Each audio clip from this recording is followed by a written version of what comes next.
Now that we are on our episode 2 of Glass is Refillable, dahil Holy Week ngayon, I decided to launch this series, no? Ito naman talaga yung feeling ko na last year pa pinapagawa sa akin ni Lord. Pero dinedelay ko lang. Pero talagang, yeah, do it! Ganon.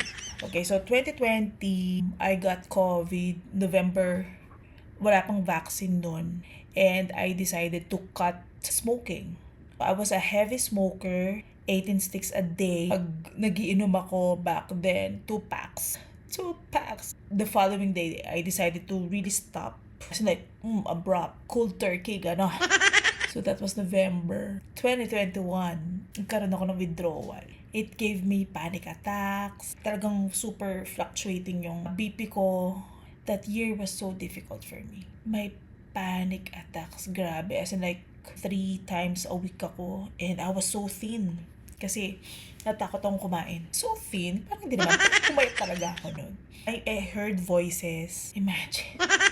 So 2021, very challenging din sa office. I started asking God if para ba ako talagang sa kumpanya na yun. There was a lot of betrayals.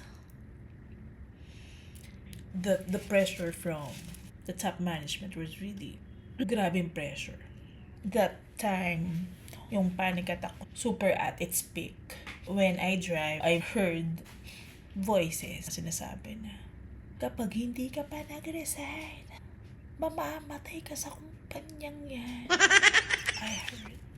Imagine. Yung peak ng mental health issue ko, no, was really, feeling ko kahit yung butike, papatayin ako ng butike.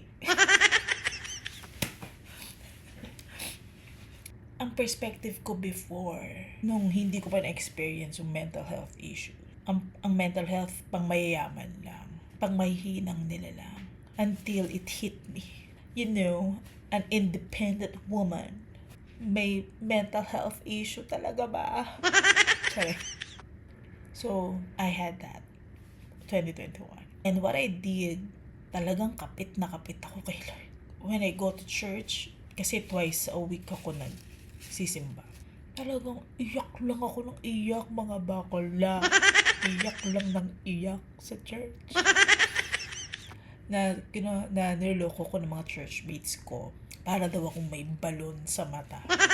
Because I was really very emotional at that time. Yung employment ng mga tao, I'm thinking of it. Yung mga taong iniisip mo, yung welfare nila, and yet they betrayed you. And nung mga naririnig voices, negative voices, mamamatay ka na. Wala kang kwenta. Buti na lang. Before it happened, I was really working on my spirituality. Siguro mga 2019.